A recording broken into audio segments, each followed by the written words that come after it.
Hello everyone, welcome to another chapter. 5 June ছিল এই মহান ব্যক্তির জন্মদিন, যিনি কিনা আমাদের বাড়ির সব থেকে ছোটো মেম্বার। দুপুর ওনাকে লাঞ্চে দেওয়া হলো পঞ্চব্যঞ্জন একদম সাজিয়ে, ওনাকে একটু খাইয়েও দেওয়া হলো।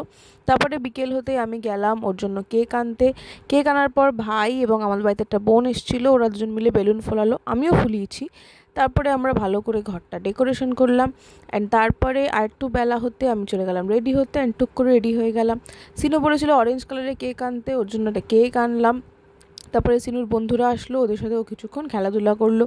তারপরে চললাম আমরা কেক কাটার জন্য। দুটো কেক পেয়ে ছেলে তো ভীষণ খুশি। আরেকটা কেক ওর মেশো এনেছিল, যদিও বা স্পার্কেল ভয় পায়, তবে এবারে সাহস করে স্পার্কেল জ্বালিয়েও কেক কেটেছে। তারপরে কেক কেটে তো নিজেই আগে খেতে শুরু করে দিল। দেন তারপরে গিফট খোলার পার্ট হলো ওর। তারপরে আমরা রাতে ডিনার করলাম fish fry and fried rice chilli chicken দিয়ে। And that's it. দেখা হবে নেক্সট ভিডিওতে। বাই।